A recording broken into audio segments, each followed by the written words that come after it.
নমস্কার বন্ধুরা, মেনকা রান্নাঘরে আপনাদের সবাইকে স্বাগত জানাই। তো বন্ধুরা, আমি আজকে নতুন একটা রেসিপি নিয়ে চলে এসেছি, ধনেপাতার পরোটা। তো কিভাবে বানাচ্ছি আপনাদের সঙ্গে শেয়ার করছি। চলুন বন্ধুরা বানিয়ে দেখাই, আর পুরো ভিডিওটা দেখার জন্য অনুরোধ করা হচ্ছে বন্ধুদেরকে। চলুন বানিয়ে দেখাচ্ছি। তা আমি এখানে ধনেপাতা পরোটা করছি, তার জন্য এখানে আটা নিয়ে নিয়েছি, 1 বাটি আটা নিয়ে নিয়েছি। আর এখানে ময়দা নিয়ে নিয়েছি, 1/2 বাটি মতন ময়দা নিয়েছি।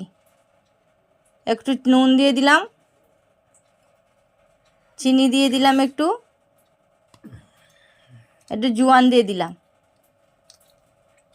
দিয়ে ভালো করে নাড়াচাড়া করে এর মধ্যে এবার তেল দিয়ে দেবো। তেল দিয়ে দিচ্ছি, দিয়ে ভালো করে এটাকে মাখিয়ে নেব। এটাকে ভালো করে মাখিয়ে নিচ্ছি। ধনেপাতার পরোটার সঙ্গে আপনারা চাটনি দিয়ে আচার দিয়ে খেতে পারবেন, খুবই ভালো লাগবে এটা। তা আমি এখানে ধনেপাতা কুচি কুচি নিয়েছিলাম, খুব ঝিরিঝিরি করে কুচি নিয়েছি, ভালো করে নিয়ে দিয়ে দিলাম। দিয়ে ভালো করে এটাকে এর সঙ্গে আগে ভালো করে মাখিয়ে নেবো, তারপর একটু একটু জল দিয়ে এটাকে মাখিয়ে নেবো।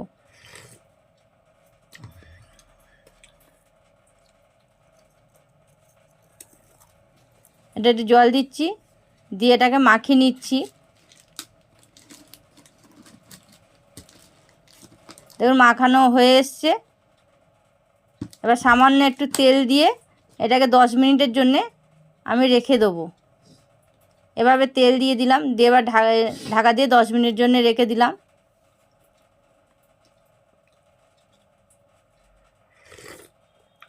এখানে রেখে দিচ্ছি, 10 মিনিট পর আবার ফিরে আসছি। তো 10 মিনিট পর ফিরে এসে আবার এটাকে ভালো করে মাখিয়ে নিচ্ছি, আবার একটু নিয়ে এটাকে লেচি বানিয়ে নিলাম। তো আমি এখানে 5টা লেচি করে নিয়েছি। নিয়ে এবার এটাকে আটা দিয়ে ভালো করে পরোটা শেপ করে নেব। তো পরোটার মতন বেলে নিয়েছি দেখুন। এবার এটাকে সেঁকে নেব, তেল দিয়ে ভেজে নেব ভালো করে।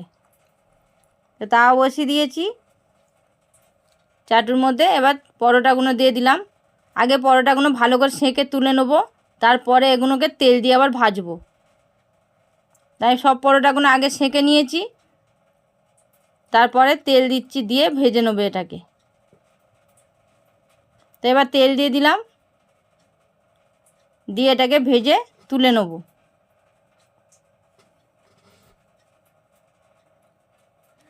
তো যে সকল বন্ধুরা আমার ভিডিওটা দেখছো, তো নতুন নতুন বন্ধু হলে আমার চ্যানেলে তো একটা দয়া করে একটা সাবস্ক্রাইব করে দেবেন, একটা লাইক করে দেবেন। তো দেখুন রেসিপিটা আমি পরোটাটা উল্টে নিয়েছি, এবার ভেজে নিচ্ছি পুরো। এটা খুবই নরম হয়েছে আর খেতে খুবই ভালো হবে। অবশ্যই একবার বাড়িতে বানিয়ে দেখবেন। তো পরোটাটা আমি 2টো পরোটা এইভাবে করে দেখিয়ে দিচ্ছি, সব পরোটা করে নিচ্ছি দেখুন। তো কেমন লাগলো একটা কমেন্টে অবশ্যই জানিয়ে দেবেন, একটা লাইক আর একটা সাবস্ক্রাইব করে দেবেন বন্ধুরা, আবার যাতে নতুন রেসিপি আপনাদের সাথে শেয়ার করতে পারি। এখন মতন আবার এলাম, নমস্কার।